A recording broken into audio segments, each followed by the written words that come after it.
Ladies and gentlemen, the following contest is a tag team gauntlet match, and it is for the CWR Tag Team Championships. Introducing the first team. Member number 1 comes to us from Kansas City and weighs in at 166 pounds. Baron Corbin. I think we all know what this means as well. The first team entering the Empire makes their way down to the ring first. Baron Corbin, of course, the first representative of that stable, of that faction, making his way down to the ring. Roman Reigns, the leader of the Empire, will be in action later on this evening, as we all know. But now it's all about the Tag Team Championships, and we still haven't got almost an official confirmation of how many teams will be in this thing. I'm fairly sure I know at this point, having the inside scoop, but you never quite know what surprises are going to be pulled out at you at the last second. But what we do know is Baron Corbin is the first man into this match, and it's no shock who follows him.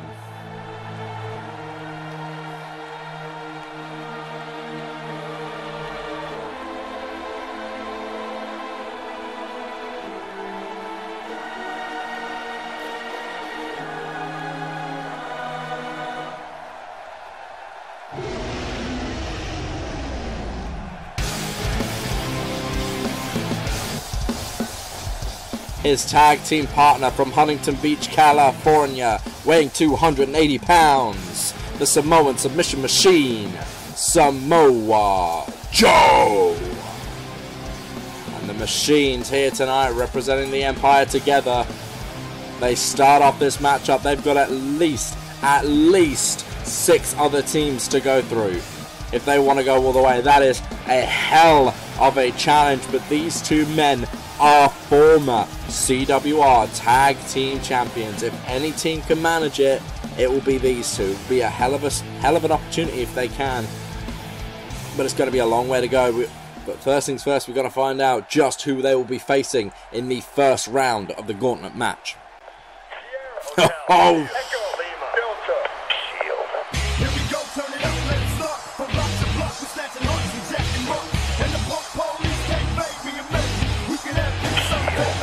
Wow, well, you couldn't write that, could you? Ladies and gentlemen, their opponents: Seth Rollins, Dean Ambrose, The Shield. You really couldn't write that if you tried, hey? Talk about this, the two factions led by the two men that will be going to war later on this evening, Roman Reigns and CM Punk. The Shield and the Empire start this thing out, and what a turn of events. These two teams, as you can probably imagine, don't like each other very much. But they are here. This should be a hell of an opening contest, ladies and gentlemen. Something special for the ages, certainly. There you see it, the CWR Tag Team Championships. Up for grabs.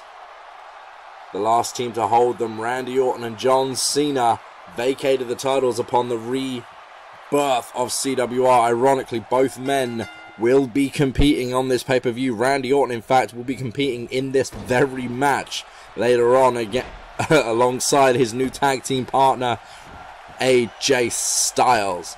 We're going to start this thing off though, and Dean Ambrose gets the early advantage, and the very, very quick tag there to Seth Rollins. Dean Ambrose taking advantage of that kind of tag overlay. The referee starting the count now, of course. In case you are unfamiliar with the rules of a gauntlet match, these two teams will start if either team is eliminated by way of count out, disqualification, pinfall, or submission.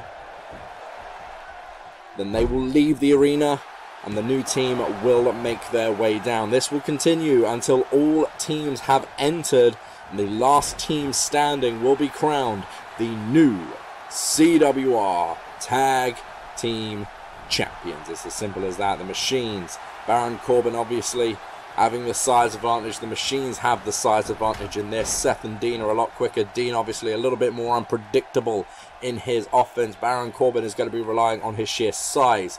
Samoa Joe is a technical powerhouse. Seth Rollins is a hybrid athlete. Dean Ambrose, well, he's Dean Ambrose. Nice tag team work there from Ambrose and Rollins. And the whole feud between these two teams started when Baron Corbin attacked Zack Ryder. We haven't seen Zack Ryder since. Seth Rollins called him out, and then the whole thing would start. We'll go over that more, I think, when we get to the Roman Reigns CM Punk match later on this evening. This is all about the Tag Team Championships right now. You've got Dean Ambrose up on the middle rope there. Nice missile drop. Well, can't call that a missile drop kick, can I? Because it's not quite that. We've got a cover here from Ambrose early on. Going to try and eliminate the Machines, should I say, as early as possible. And that's kind of what you got to do in this kind of matchup. You don't want to be in this thing too long. You don't want to let every individual stage of this matchup last for too long. You want to try and eliminate teams as quickly as possible. Try and take as little damage as possible along the way, because that damage will carry you through, especially for these two teams. If they're going to make it all the way to the very end of the matchup, they have to go, well, potentially up to an hour, depending, it doesn't matter how many. I'm confusing my own words here as Samoa Joe comes into the ring and starts wailing on Dean Ambrose. You've got a lot of teams to go through. Like I say, there's at least 6 teams in this contest. I get the sneaking suspicion there may even be some more that we're not entirely sure about yet. You know the way Triple H operates. Of course, we've definitely got the Empire. We've definitely got the Shield. British Strong Style are in this thing. Randy Orton and AJ Styles are definitely in this thing. The Glorious Prize Fighters. And I've lost track of what I was saying. Los Luchadores de Dragon, I think that's 6. I've got 2 now. Regardless, anyway, back to the matchup. You've got to go a long time, a very, very long time if you're in this matchup. So, you want to try and take as little damage as possible, as early as possible. You want to try and eliminate teams as quick as you can. But right now, these two teams seem to be slugging it out a bit more. This match has already been going at least 5 minutes. That's 5 minutes worth of damage that these two men, and Baron and Seth for that matter, don't really want to be taking on. Seth Rollins on the apron now. Dean Ambrose taking control. You see I messed it up then, but I covered it up quite nicely. Dean Ambrose going to run over to Seth Rollins. Makes the tag. Samoa Joe now faces both of them. Look at Dean Ambrose taking advantage of the ruling once again with that float over DDT. Ambrose now going to make his way out as Seth Rollins Phoenix Splash rotates in midair. That was beautifully done. There's 1, 2. Corbin does make his way in a little bit too late. And look at Baron Corbin right now. Look at Corbin just throwing Seth Rollins. Dean Ambrose being told to get out of the ring. Samoa Joe now goes to work on Seth Rollins. You do not want to be eliminated early on. That much is a given. You can't win this match early, but you can lose it early. That old famous saying, well, it's very, very true. It can happen. Now Samoa Joe seems to have slowed the pace down, trying to conserve some energy. Samoa Joe is a stamina powerhouse, but there's a long way to go. A nice step up enziguri there from the Samoan submission machine. Now we turn it over to Baron Corbin. The man with no soul. A step up enziguri there from Seth Rollins matches the pace of Samoa Joe. And I tell you what, they're not the only ones that have got to watch themselves. I've got to call all this action here without a break, ladies and gentlemen. It's going to be a long one. Seth Rollins, big knee to the skull of Baron Corbin, but Corbin fights back there with that jawbreaker. Big clothesline there. Shades of what we just saw with Sheamus and Brock Lesnar there with that one. Big takedown clothesline. Samoa Joe tagged back in the ring. Seth Rollins on the apron. I don't know what Joe's doing. Seth went for Joe, manages to get the better of him, but Joe was there waiting. I think Seth got a lucky shot in, but Joe's plan is still going the way he wanted it to. Big kick there from the submission machine, and that's 280 pounds covering Seth Rollins there. Joe backs it up into his corner, wants to make sure that if Seth comes out of nowhere, then he has a backup there in Baron Corbin. That's a clever move. Most teams would try and kind of cut off the ring and stop somebody getting to their opposite corner. What these two teams are doing are making sure that they are able to get to their own corner at any time, because they know just how explosive either set are. Seth and Dean are just as explosive as Joe and Corbin. Now Dean over in that corner does kind of want to get out of there though, doesn't want to allow Joe to make an easy tag, doesn't want to allow Corbin to make an easy tag. See, it's quite interesting that Baron Corbin didn't go for the blind tag there. He could have blindsided Dean Ambrose.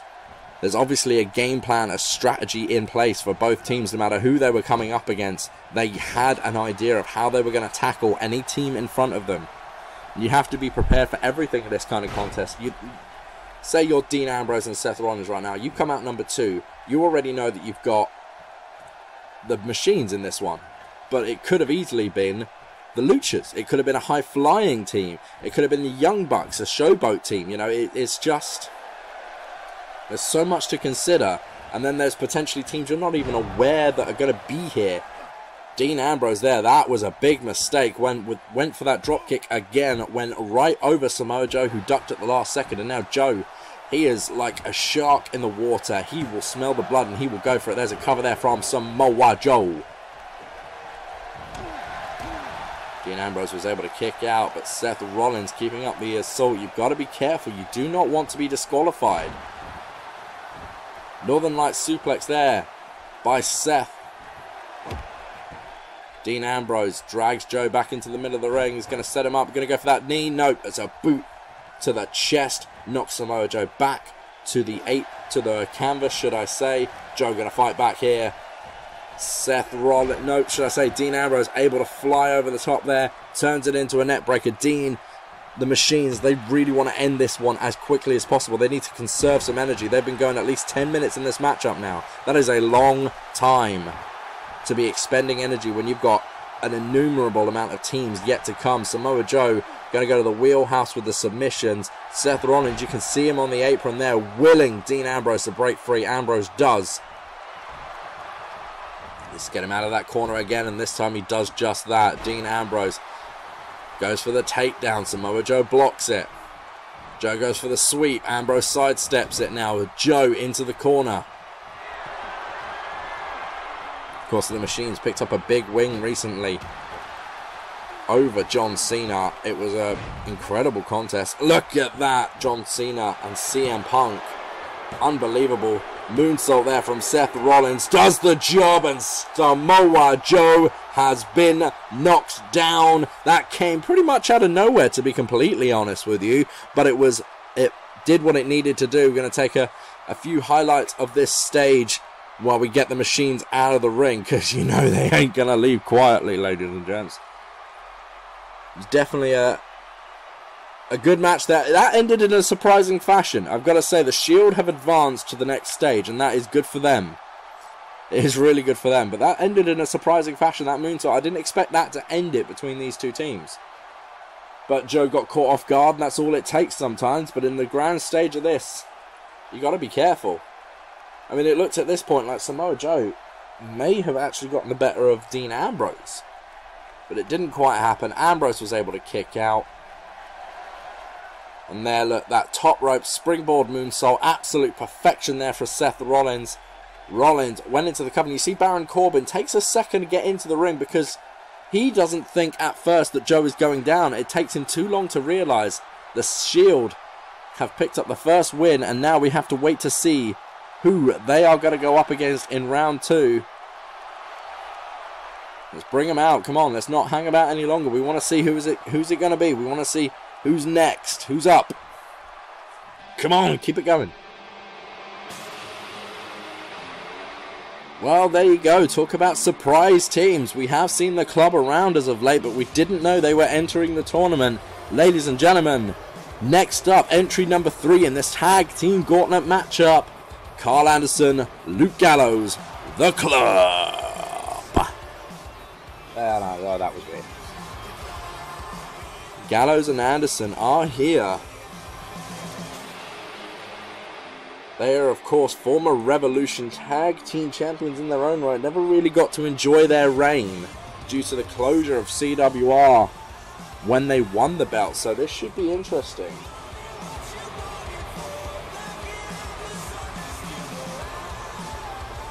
Club ready for a fight here tonight.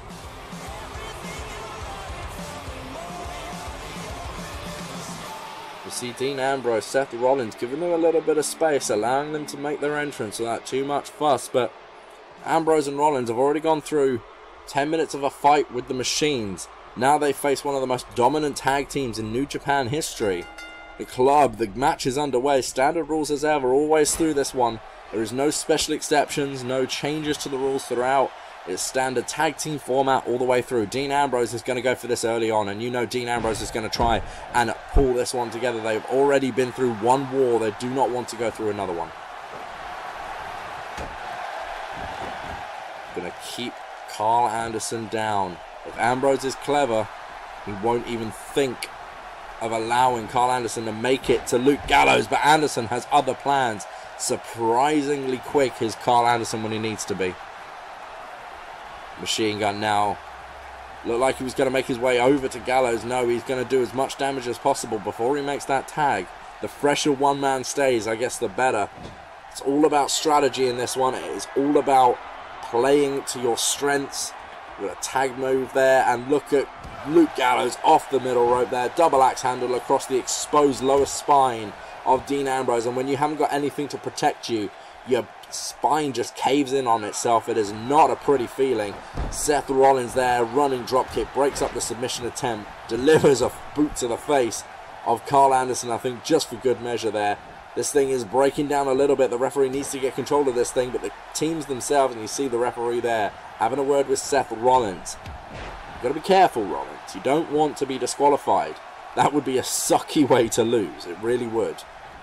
Seth now in the match legally, but Luke Gallows puts a stop to his momentum turn there. You saw Seth Rollins come into that one then, goes running, charging at Luke Gallows, and he just wasn't able to get the job done. Gallows saw it coming, now delivers the elbow. The big man is going to try and take away a lot of the offense of Seth Rollins by just... all you have to do is whack him in the spine.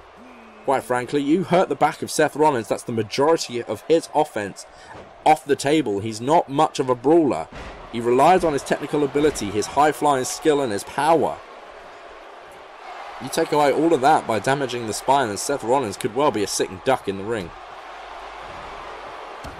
And that seems to be exactly what Luke Gallows is doing. Now, you got to think, if you're one of the teams yet to come out, you're watching, you're strategizing. Like, the first two teams out didn't necessarily know who they were going to face. They didn't have time to think about it.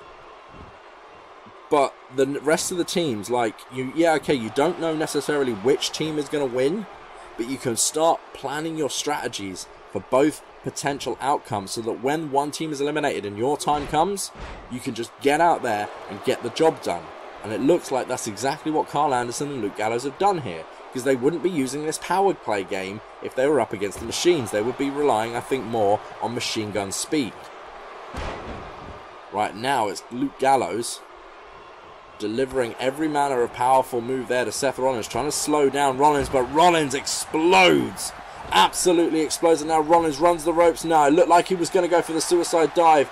Changed his mind. It was a risky move at the best of times, I must admit, and the last thing you want to do is get caught off guard with a high-risk move like that and get done in. Seth Rollins there showing some of that power, and now he's going to make his way over to the corner. In comes Dean Ambrose. Seth, nope, looked like he just played a distraction there, nothing more. Thought he was going to get involved for a second, then take advantage of the ruling. Here's a tag again from the Shield, working well together. Down, Ambrose takes him down. Rollins boot to the skull. See Seth Rollins back into the corner immediately, tagging Dean Ambrose back in, taking full advantage of the tag rules. Drop kick takes down Luke Gallows. He didn't see that one coming, but Gallows, look at the counter there, able to get Dean Ambrose into the corner that he wants him. Ambrose, though, fights out, but he's got to get out of that corner. He's got to get out of the way of Carl Anderson. Big clubber and clothesline there.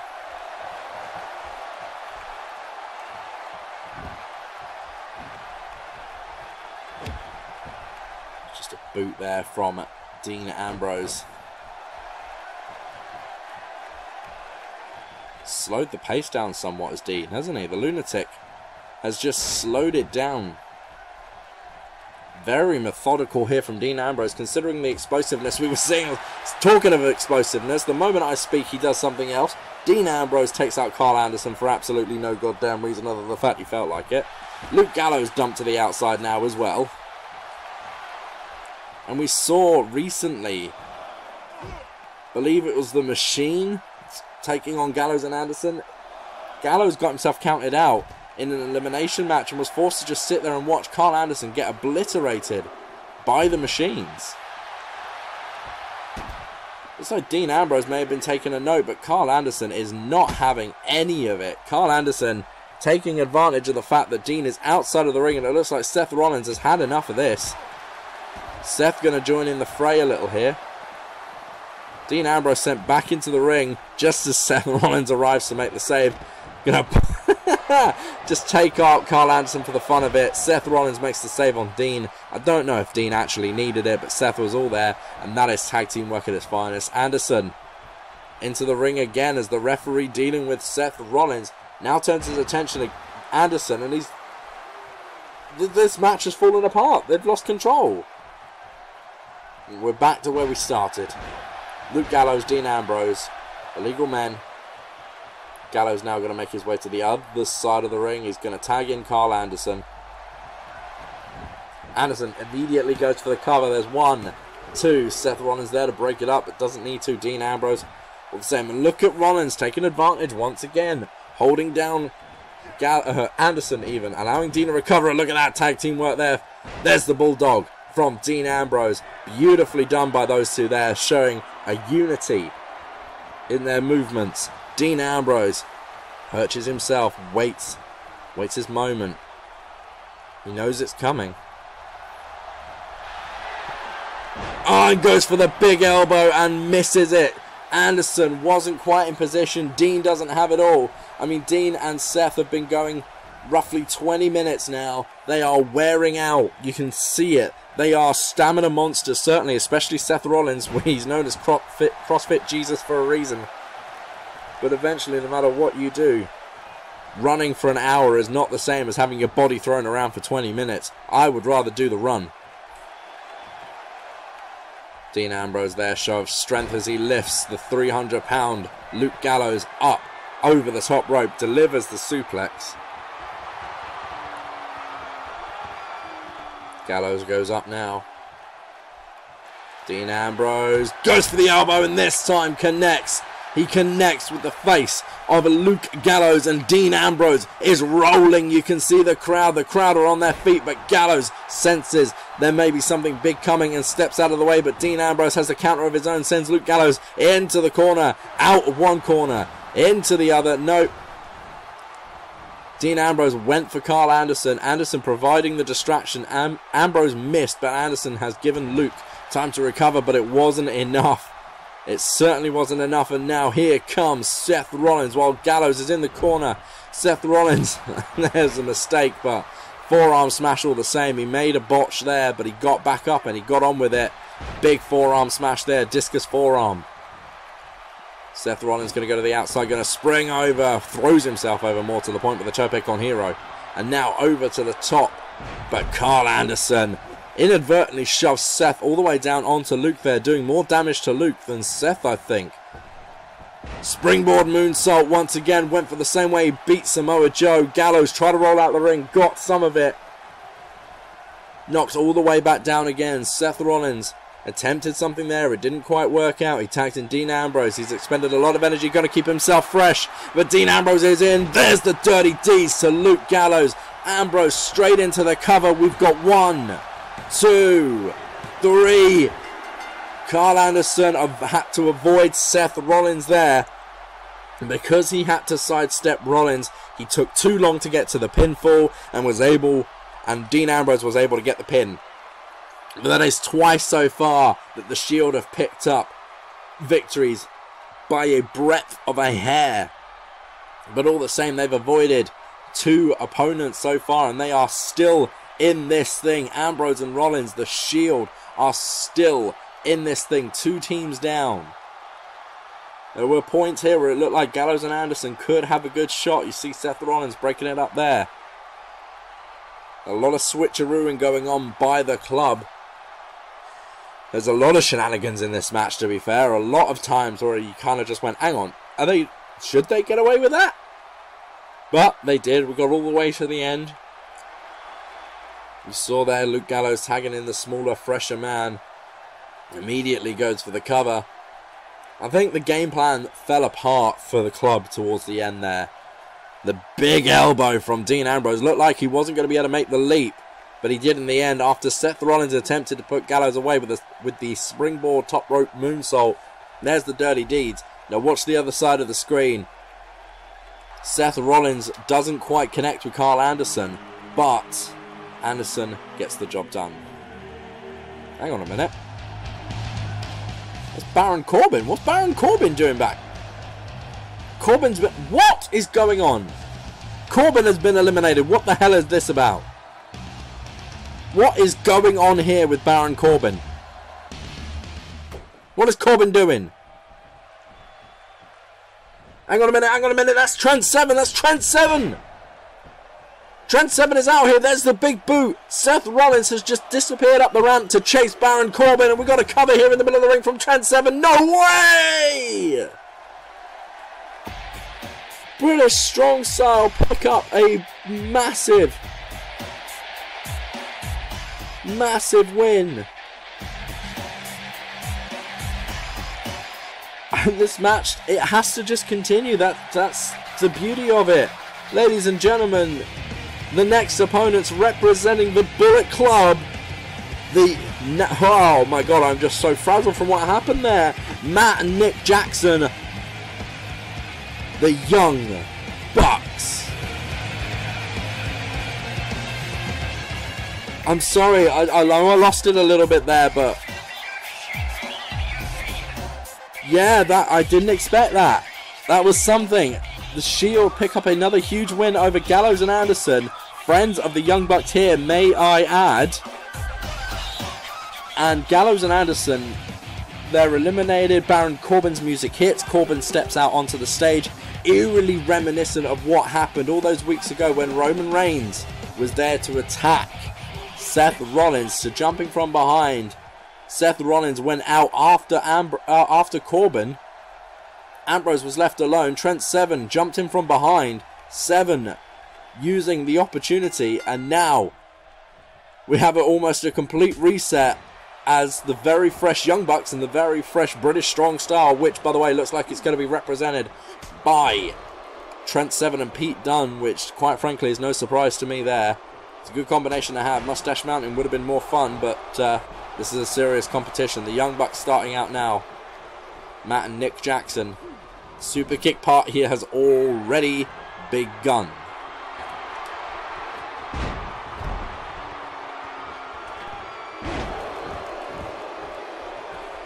You see the scent on there from the Young Bucks. Super kick. Trent Seven is down. The Bucks are in control of this one right now. I know a lot of people would like to see Trent Seven and Pete Dunne pick up the victory here, but the Young Bucks, as we all know, one of the most decorated tag teams on the planet today. They are quite near unstoppable when they want to be, so this should be interesting.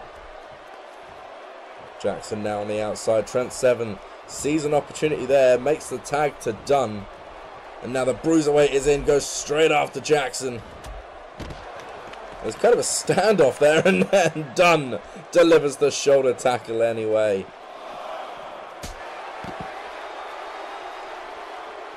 You see the sneak attack there with the Young Bucks on the outside. Pete Dunne walked right into a trap there. Over. But Dunne caught again. There's the neck. Was it a neck breaker? I wouldn't even know what to call that, to be honest with you. Back breaker, maybe? You can hear the referee counting. Is that 4? The last thing you want to do is get counted out in this one. Dunne is to his feet, but up against the apron again. We're at a 6 count.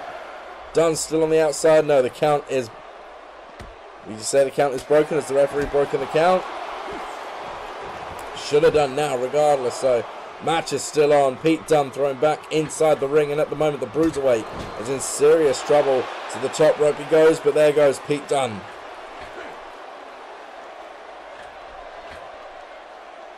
Superplex inbound here. I sense it. There it is! Pete Dunne drives him down to the mat.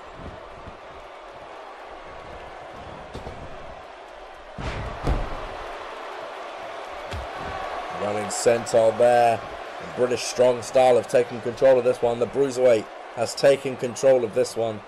Wrapping him up, and this is what Pete Dunne is particularly good at, is the joint manipulation.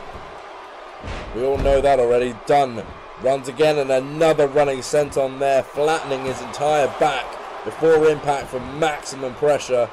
There's a 1.5 count there.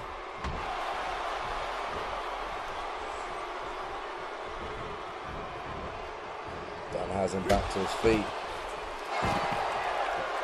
And a shoulder tackle, and once again the match finds itself on the outside.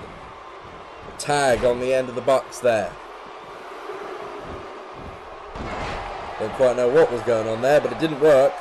Chop block though, that certainly does. The Young Bucks taking full advantage of the referee's 5 count, and now the super kick party begins. We've got to cover this. 1, 2. I say the super kick party begins. It began right at the beginning of this portion of the matchup. This is what I was saying, with both of these teams being fairly fresh. Well, I say fairly fresh, they are fresh. They were fresh coming into this anyway. There's no advantage to be had for either side right now. Up to the top rope. That crossbody didn't quite get all it wanted to, but it was certainly effective regardless. Dunne was knocked down. With the Bucks in control again.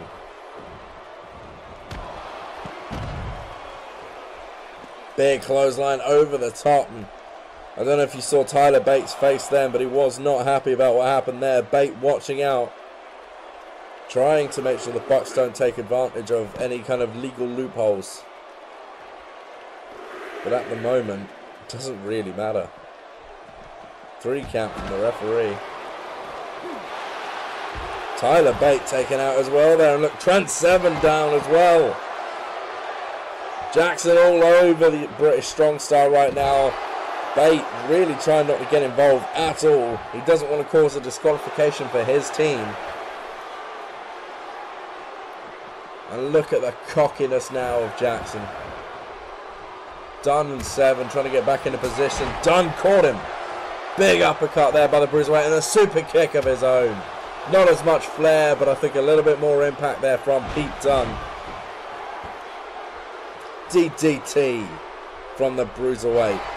And it's amazing how quickly these things can turn around when you want them to. Jackson himself turns it around, into the corner he goes. Dunne counters it, doesn't want to get caught in the corner of the Young Bucks. And over, down and out. You know the Bucks want to set a precedent in this matchup this evening.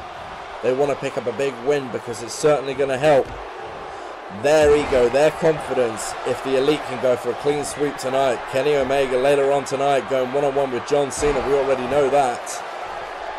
And look at that. That senton. That was low angle. That was only rotated at the last second. We've got to cover here. There's 1, 2.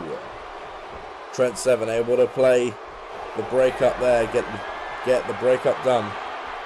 That didn't make any sense. But you know exactly what I mean. Here we go, though, with the Bucks. There is a tombstone. Usually that would be assisted for the Indie Taker or the Meltzer Driver or whatever they want to bloody call it.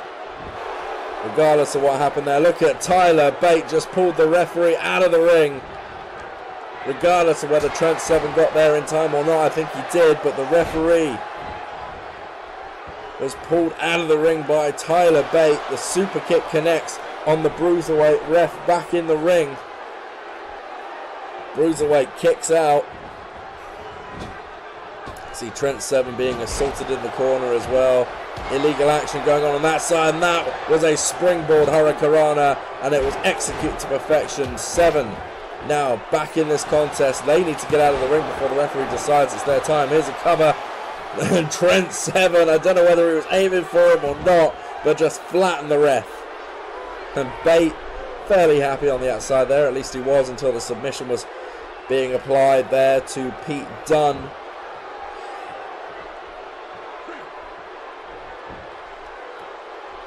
Referee more interested in what's going on with the illegal tag partners. And the submission move in the middle of the ring, and that straitjacket choke. Dunne is not done yet though.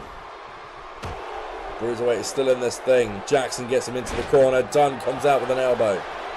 STO. And the angle on that was rather impactful, would you say? The fist to the side of the skull now, putting pressure on those temples. We all know how much that hurts. Poke yourself in the temple just once and you'll realise just how painful that move is.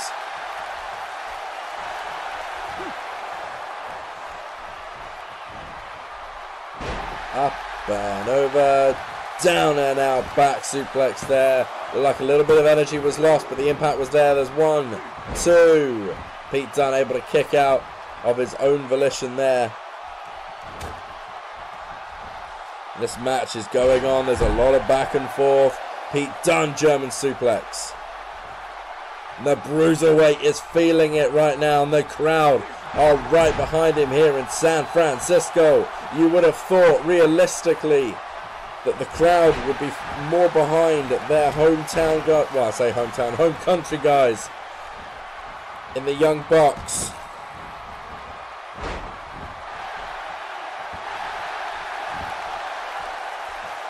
That's not the case. British Strong Style are definitely the fan favourites out here right now.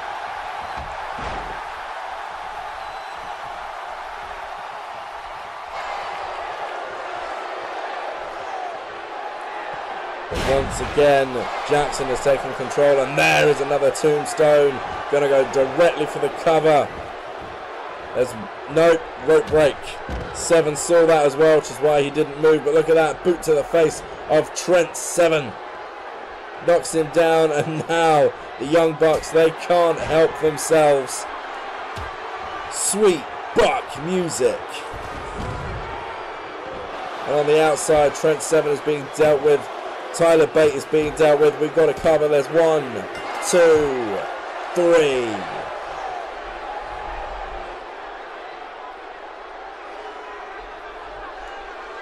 That was a hell of a competition there between those two teams. But in the end, it was just a little bit too much. The teamwork exemplified by the Young Bucks there was just a little bit too much for British Strong Style to overcome. You see that super kick there? There was a few of them.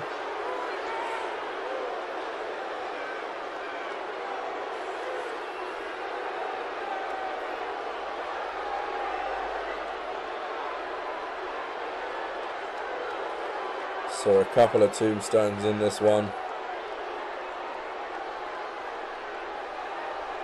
Dunne was down. In fact, Pete Dunne did kick out of his own volition there. I thought Trent Seven had made it. It's a few moments where this match just broke down altogether. Like, it was just, you know, it was there, it was happening. It's a big super kick there. Sweet Buck music, and you can see on the outside Trent Seven, Tyler Bate being dealt with. There was no way they were getting in there to slow down this cover. The Bucks pick up a big win.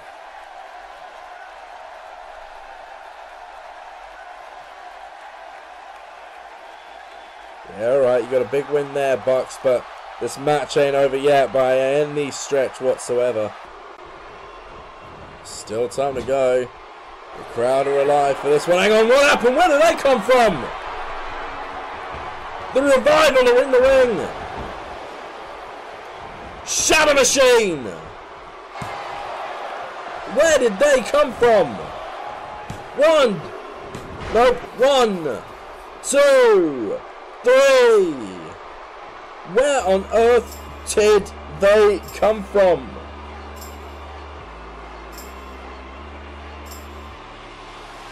What happened there? The Revival jumped the ring, hit the Shadow Machine, game over. And that was that. Well, ladies and gentlemen, we have to move on, of course. Introducing next, it's AJ Styles.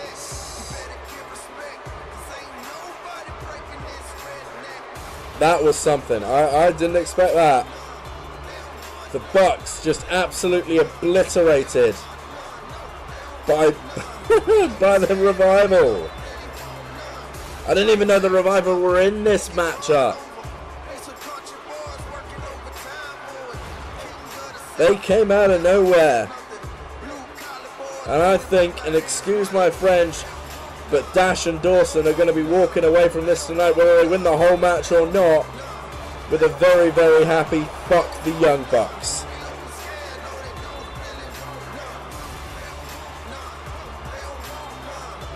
But we have to get over that for a second and reset a little bit, because AJ Styles is out here.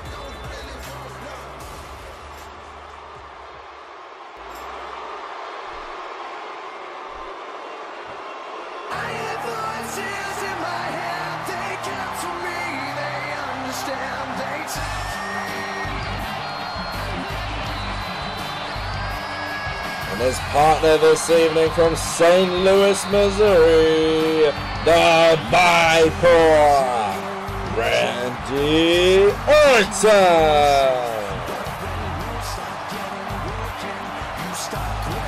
He was on the last episode of Asylum. Kalisto was able to get the better of AJ Styles, which prompted AJ Styles to go, do you know what, I want in this tag gauntlet match, I want a chance to get to Kalisto, but I need a partner. And it was Randy Orton who answered that call. As I said before, last year, Randy Orton got the better of AJ Styles on the grandest stage. This year they are partners. Allies in crime. Can Randy Orton and AJ Styles, who are teaming together for the first time ever, get the better over the established team of Dash and Dawson? We find ourselves in a similar situation here, by the way, to a match a couple of minutes ago when the Young Bucks and the British Strong Style came together. They were both, you know, fresh due to the circumstances surrounding the previous elimination. We find ourselves in the same position here due to how quickly the Revival were able to dispatch the Young Bucks, having jumped them from behind. We find ourselves in a similar position here where both teams are fresh, so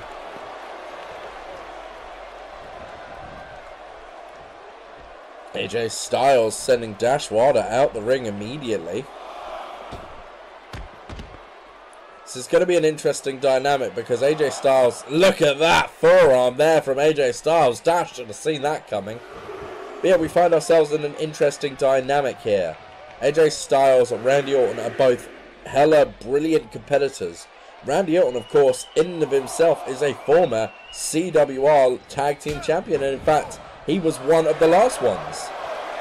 He and John Cena were the last CWR Tag Team Champions. You hear the crowd chanting for Randy Orton.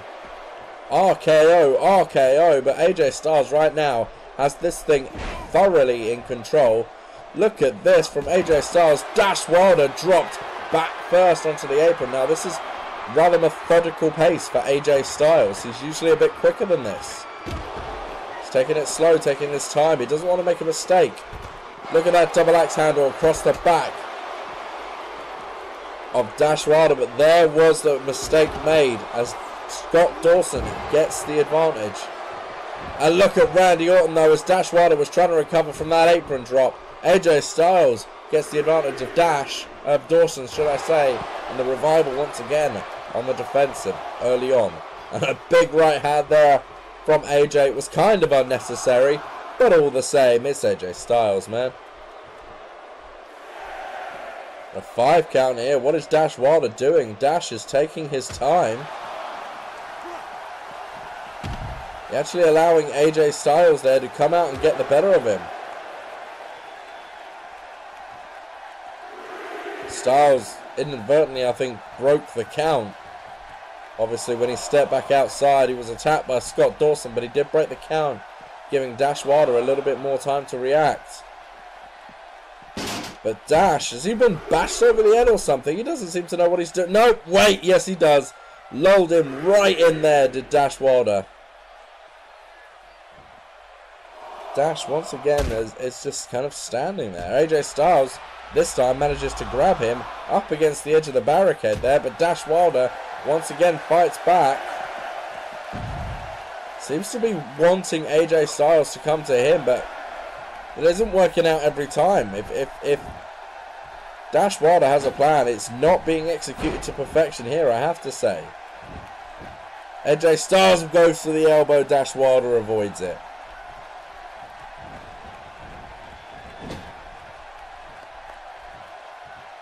Into the corner goes Dash. AJ Styles tags in Randy Orton. Scott Dawson tags himself in. I think there may be something going on with Dash Wilder over there. He's finally gotten out of the ring, but he wasn't all there for that last section. That we could all see that.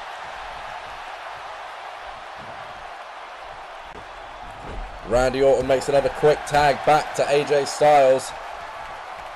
Gets another stomp in for good measure, another kick. That's Randy Orton all over for you, isn't it? Take advantage of the situation. That's why he is the Apex Predator. AJ Styles goes onto the middle rope there, and Dash Wilder avoids it. But AJ Styles able to gain advantage of the situation again, and the Phenomenal One has taken it to Scott Dawson. Springboard moonsault. We saw Seth Rollins win a match earlier on with a move similar to that one. On the side of the Revival, AJ Styles takes out Dash Wilder. And there's the Tope Con Hilo, or whichever one that was. Either way, landed on the back of Scott Dawson. The Revival are in trouble. Dawson's going to have to do everything in his power to get the Revival back where he wants them by cutting the ring off. Look at that shoulder bomb there from Dawson. We've got a cover here from Scott Dawson. There's 1, 2. Randy Orton, Dash Wilder both in the ring. And that Orton, look at that inverted Boston Crab. Interesting move there. Dash Wilder once again just kind of staring down. Not all there. There's a cover. There's 1. Dash actually able to get the job done, and inadvertently I think trips up Randy Orton there as well. So not bad for Dash Wilder on that one, for a guy that doesn't seem like he's all there most of this matchup. Randy Orton back out of the ring as AJ Styles waits for Dawson to get to his feet, but Dawson fights back. Big right hand from the Southern Boy, but it doesn't quite happen. And now AJ Styles, Phenomenal Blitz. There's the big clothesline. AJ Styles is feeling it. AJ Styles is on fire right now. Styles into the corner. Randy Orton was waiting. Nope, big clothesline from Styles. Orton really hasn't had to do much in this matchup, has he? AJ Styles, 450 springboard.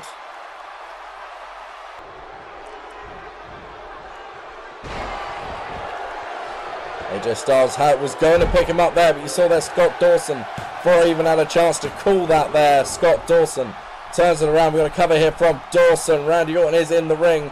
Unnecessary though, as AJ Styles is able to kick out on his own there. Straight right there from Scott Dawson and a DDT. You see Dawson, this is unusual for the Revival. Usually he would place himself in the position he's in now between his opponent and their tag team partner. AJ Styles goes under, up, Hurricanrana. Dawson just flip flat down and out. AJ Styles is in control, and up goes Scott Dawson. Oshigoroshi. Is AJ Styles, what's he going to do here to follow this up? He goes to the outside. He's got Phenomenal in mind, I tell you that much. Phenomenal forearm connects. Dash Wilder taken down by Randy Orton. We got a cover. There's 1, 2, 3. AJ Styles, Randy Orton knock off the Revival. They're in the ring ready, waiting for their next opponents, and here we go.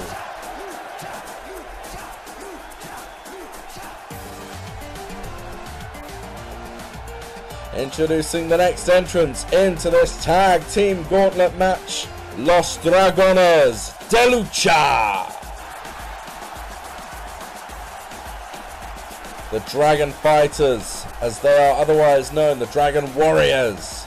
Sin Cara, Kalisto, Gran Metalik, Lince Dorado is missing in action this evening. Curious as to why that is, but regardless. These three, and you got to wonder which two of the three will actually be competing this evening. Will it be Metalik? Will it be Kalisto? Or will it be Sin Cara? Which combination of the three will be fighting in this one? Sin Cara leading the group, but that doesn't necessarily mean anything, of course.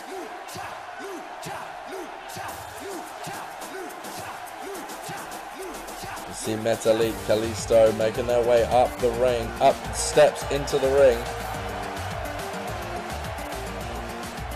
Taking their time. Now the Luchas are obviously known for being a little bit more explosive usually, but they are taking their sweet time to make it to the ring in this one. You kind of can't blame them. They have all the time in the world. Randy Orton and AJ Styles have just been through quite a tough match. You see there, look at Gran Metalik. Does that pose not to you look very similar to that of Randy Orton? Quite cocky from the Luchas. So here we go. We've got the team of Metalik and Kalisto who will actually be competing in the matchup. Sin Cara is going to be watching from the outside. We're going to start this thing off. AJ Styles, Randy Orton. Already been through one match this evening.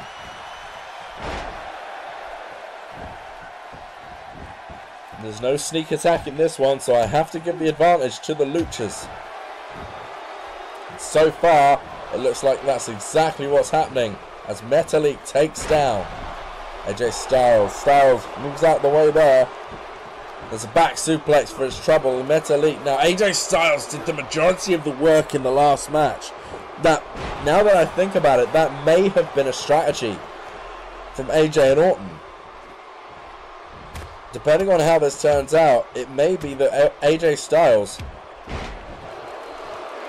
is going to do the lion's share early on and allow Randy Orton to pick up some of the slack later on. It looked like he was going towards Orton then, but saw an opportunity to continue the pressure on Metalik instead, and now into the corner goes AJ Styles. Looked like it was going to make the tag there. Metalik had other plans, and look at that suplex. And instead it's Metalik who makes it to his corner, able to tag in Kalisto. Interesting dynamic here as well, because obviously you have AJ Styles, Kalisto, Gran Metalik. They're all known for their high flying ability. Randy Orton is obviously much larger than anyone else out there right now. He is definitely going to have the power and height advantage in every situation. But as a man not only of 40 with, 15 years experience in the ring, but being the larger man anyway, he is certainly going to be a speed disadvantage against the Luchas. Randy Orton needs to use his cunning and his prowess to get the better of the team. And so far, that's looking fine, because look at that explosiveness. But Kalisto turns it around, swings it around, and hits the neck breaker. Now Kalisto back into the corner. Frequent tags from the side of the Dragons de Lucha. Dragones, should I say, de Lucha.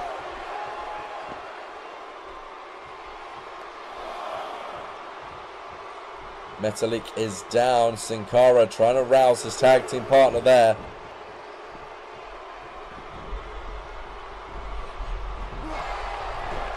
We've got these two men now legal in the matchup. Gran Metalik, AJ Styles. Styles went for the German. Metalik flip, landed on his feet, and now Metalik is in control. The sheer speed of the Luchas, their freshness in this matchup. Let's not forget they call Metalik the king of the ropes. There is a good reason for that.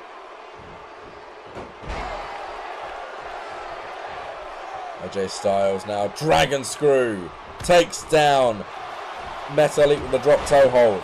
I call it a Dragon Screw, of course it isn't, it just reminds me of one. Big discus clothesline there from AJ Styles, and you see the difference maker there as Metalik is stacked up, there's one. Now suddenly AJ Styles is in control. Well, at least he was. Crucifix.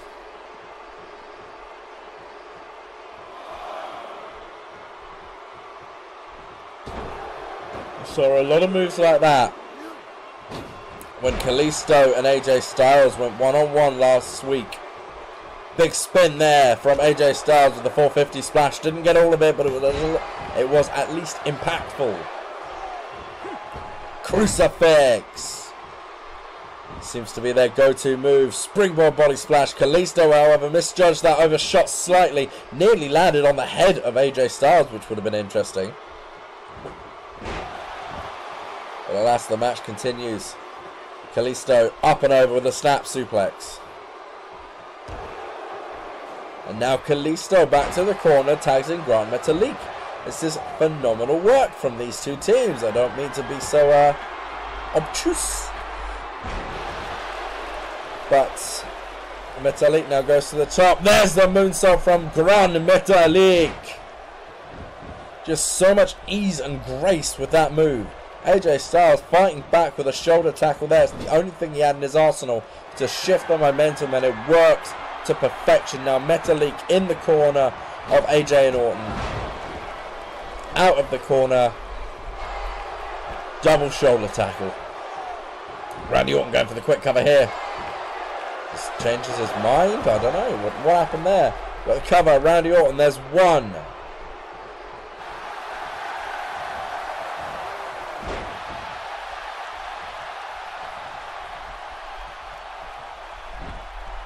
Orton getting a little bit too cocky there by the looks of things. We see another tag on the side of the Luchadors. Metalik takes him down. Kalisto there to take advantage of the situation. Kalisto runs the ropes.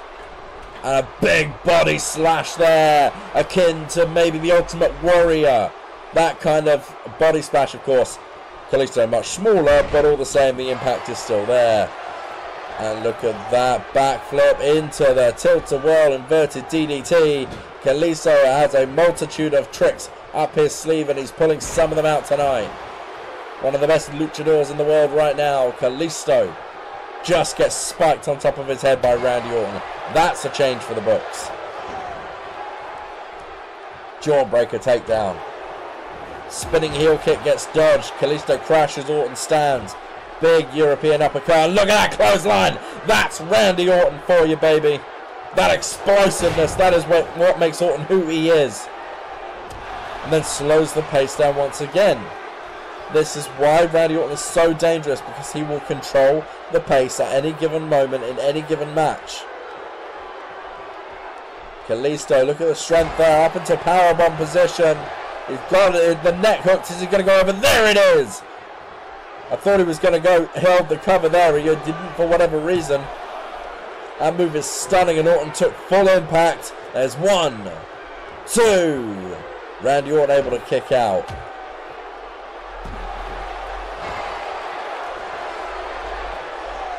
And there's the elbows to the top of the head there.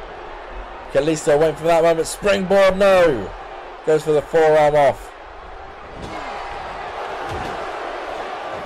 Into the corner goes Randy Orton, but Kalisto shifts in, and there's a big clothesline from Randy Orton. You've got to be so careful with moves like that. You could take a guy's head off, although quite frankly that may just be in the game plan of Randy Orton. Kalisto pulls him through, picks him off with a kick there. Kalisto going to take this moment, that break. No. I thought he was going to go for the tag. Instead, he's just playing to the crowd. Randy Orton crawls towards his own corner. Kalisto, lucha, lucha, lucha. But Randy Orton, too close there. Randy Orton was saved by AJ Styles who just grabbed him off the top. But now Kalisto looked like he was going to go for something big. Randy Orton has other plans. Orton never comes off the top rope, but he just did there. Perfection from Randy Orton. And now Orton is feeling it. Orton is pumped. Orton is ready. No, Kalisto just taking a bit too long to get to his feet there. But it's really kind of blindsided by that. Whatever Orton was going for there, it was blocked by Kalisto, who rolls it through. Look at that spinning tilt-a-whirl head scissors. 1, 2. Randy Orton there. It was broken up, I think, by AJ Styles, although Orton may have been able to kick out on his own. I couldn't quite tell during that exchange. And once again, Kalisto tries to go to the unfriendly corner, and once again, AJ Styles makes him pay.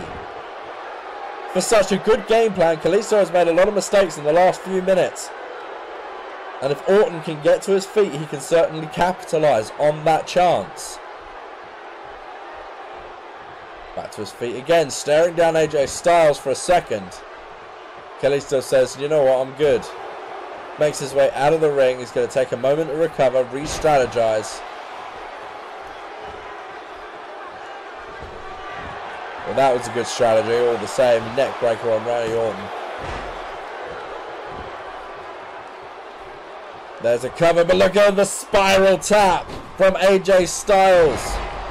Slows that one down, doesn't he? Metalik goes for the elbow. Gets AJ Styles, but avoids Randy Orton. Orton, big clothesline. And another one. Orton over, scoop slam. Vintage Randy Orton. Orton has Metalik in. There he is. Drapes him across the ropes. Orton. Poisonous DDT. Well, in fact, it's venomous DDT, isn't it? And now Randy Orton. He's pumped. He's feeling it. The venom is flowing through the Viper. RKO! And AJ Styles returns on favor from the last match. There's 1, 2. But Metalik kicks out. Metalik kicked out, and I don't know how he did that. Struck to perfection by the venomous DDT. RKO. It wasn't exactly out of nowhere, but it was effective. Metalik running powerbomb now. Not only is he still alive, but he's fighting back. This is bad news for Randy Orton, who takes him over with a big arm drag. Keeping him in his corner, keeping him in friendly territory. Metalik has other ideas, arm drag of his own. Metalik seems to be setting up for something, but Randy Orton isn't having any of it. Orton blocks. Now Randy Orton gets him to the ropes again. Is he going to hit it for a second time? Venomous DDT from Randy Orton. And the Viper once again. Sorry about the glitch there. RKO! Into the cover. We've got 1, 2, 3. I apologize for the technical glitch there, ladies and gentlemen. We are just going to have to carry on. The Luchadores were taken out, but here we go, ladies and gentlemen. Your final competitors. And I am, yes, told it is the final competitors. Bobby Roode, Kevin Owens, the glorious prize fighters.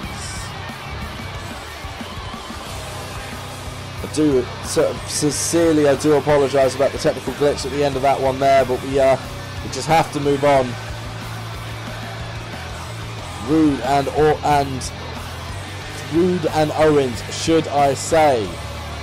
We've seen them team in the past and performing quite the friendship back when CWR was finishing out before, and they've made themselves into one hell of a team now. The thing is, Randy Orton and AJ Styles, we were curious when they came in, would they be able to work as a cohesive unit? And they have done exactly that. So, with one bout left to go, it's the prize fighters versus Orton and AJ Styles.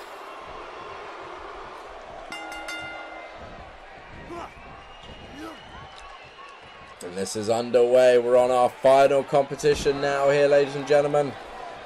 AJ Styles goes right in for Kevin Owens, and Owens is having none of it. You see that there from Kevin Owens. Takes AJ out, back in the ring. AJ gets back in the ring. Kevin Owens slips out again. And the prize fighters here, they've seen AJ Styles and Randy Orton go through 2 rather taxing matches. All they really have to do is weather the storm. AJ Styles back in the ring. Kevin Owens. Over he goes. Down he goes. Bobby Roode tagged in the glorious one. It did seem like the glorious prize fighters earlier in the year were well on their way to becoming the CWR Tag Team Champions. Then the place closed down. How ironic, really, that Bobby and Kevin find themselves now opposite Randy Orton at one half of the former holders. It was because Randy Orton and John Cena decided not to re-sign with CWR when it returned that the tag titles were vacated in the first place. Randy Orton now finds himself in contention for a title he never lost, alongside a brand new partner. Bobby Roode drops him down. Should I say AJ Styles drops Bobby Roode down. You see that there? That was the tag. There was a tag there to Randy Orton. Bobby Roode on quick as a hiccup. Just absolutely unbelievably was there. And Bobby Roode, you see that there? AJ Styles hung him up and Roode just kind of bounced. That was incredible. Randy Orton takes advantage of the situation at hand. And now Orton goes to follow it up, but Bobby Roode is right there. And this is not a position Orton wants to be in right now. Roode has him in the middle of the ring. And look at that shoulder breaker. It's not even a shoulder breaker, is it? I don't even know some of the moves sometimes. Kevin Owens tagged in now. And now Owens going to go straight to the middle. And there's the rolling senton from Kevin Owens. That is a 260+ pound man. It does the damage. Power slam from Randy Orton. Almost from Randy Orton to Randy Orton. Almost sort of a Michinoku driver style. But Randy Orton is back in this thing now with the takedown. Suplex. Randy Orton keeping it classic with the suplex. There's the tag.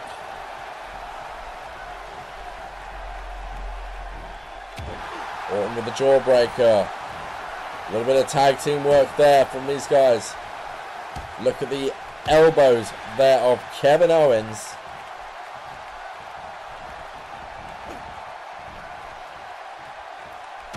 There's a right hand there from Kevin Owens, going to drag him in, and there is a DDT, not dissimilar to the venomous DDT of Randy Orton's, although far less clean and far more ow, is what I'd say to that. Yeah. Bobby Roode hangs up AJ Styles, and the prize fight is using their corner to perfection here. Big elbow across the top of the shoulders and the spine of AJ Styles in that instance. AJ Styles catches him though, drops the DDT. Styles going to think about making his way out of the ring, I believe so. Yes, there he goes. Randy Orton now back in the ring. Kevin Owens turns his attention, sees Orton coming in time, and is able to do something about it. Up to the middle rope and down. Down goes Kevin Owens with that moonsault. Randy Orton able to kick out. Not too much trouble. Look at that boot there. That boot to AJ Styles was almost completely unnecessary, but it's kind of the strategy that Kevin Owens has. Not only to make sure he's in control in the entire time, but to also make sure that AJ Styles knows who's boss. It's a psychological thing. That is one thing Kevin Owens is pretty good at, is psychological warfare. Once again, he goes for that driver, but Randy Orton sees it coming this time. Randy Orton now in control.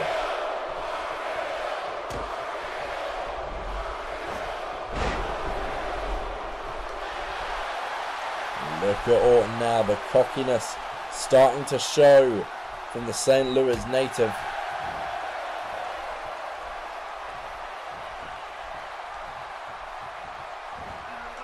Owens up on the shoulder there is Randy Orton. I think I know what he's going to do. There's the cutter from Randy Orton. Uses that move to perfection. Now Orton, we've seen this many times in the past. Going to utilize those stomps, hitting key joints to try and wear down his opponent. Then there's one right across the face of Kevin Owens. And now Randy Orton could be sensing the end here. Randy Orton going for it. No, Kevin Owens has it blocked. Kevin Owens able to block the RKO. That could be a game changer. And there, the neck breaker across the knee. Kevin Owens going to look to end this one himself. Owens, pop up, power bomb.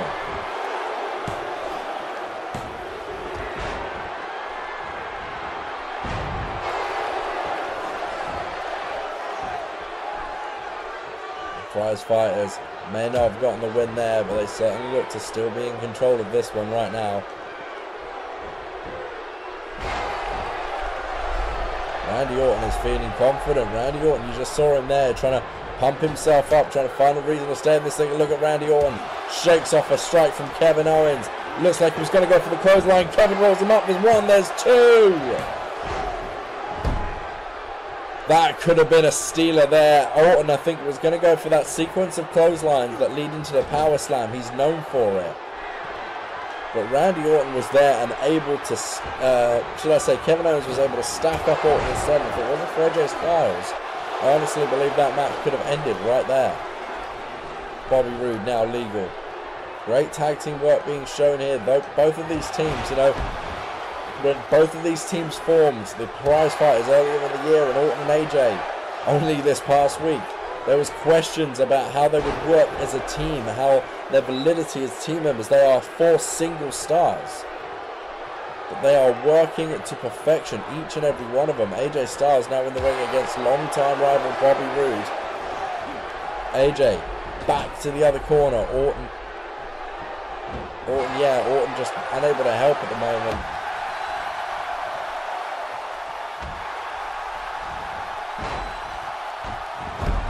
Bit of back and forth going on between AJ Styles and Randy Orton here now.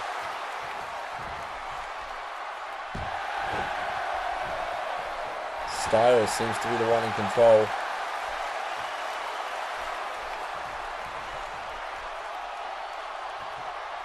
Lifting inverted DDT connects.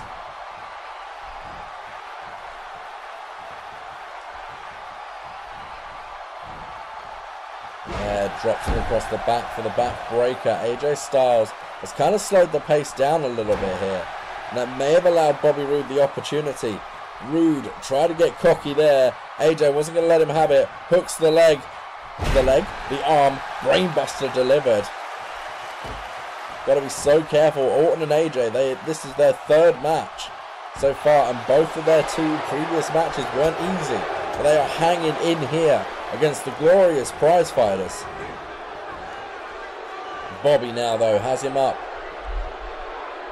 And there's that suplex and delivers that with perfection. He's got to have driven the wind right out of AJ Styles there then.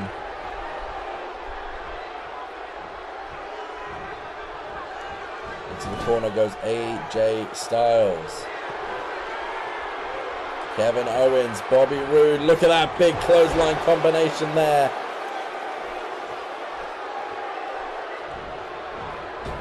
Kevin Owens, what's he going to go for here? Kevin Owens is going up to the top rope.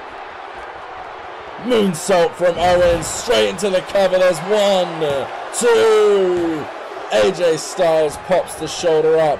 But Bobby Roode, you see that spear then? That was something. Roode hits the spear. AJ going to try and fight back, but Kevin Owens slips over the back. German suplex delivered with ferocity there. and then stacks him up. Kevin Owens has just stacked him up. Referee in position. There's 1, 2, 3. What a way to end that one. My God. After all that fighting, all that back and forth, it ends with a stack up. Unbelievable. So many great moments in this match. Look at that middle rope moonsault there. I thought that may have put Orton away much earlier on. But Orton and AJ Styles had the fight of champions within them. It was unbelievable to see them work in this one. It really was. You see here, the pop-up powerbomb followed that. But this is the end here. German suplex. Stacks AJ up on the top of his neck. That had to hurt in and of itself. But then Kevin Owens goes down low, double takedown, uses his body weight on top of AJ Styles. Remember, Owens has got at least a 50-pound weight advantage. And AJ Styles, after the war they've been through, just has absolutely nothing left. Ladies and gentlemen, it has been, what, an hour and a quarter this match. My God, here are your winners and the new CWR Tag Team Champions, Kevin Owens and Bobby Roode, the glorious Prize Fighters. What a match, ladies and gentlemen. We have our new champions. They came in last and took full advantage of their positioning. Credit where it's due.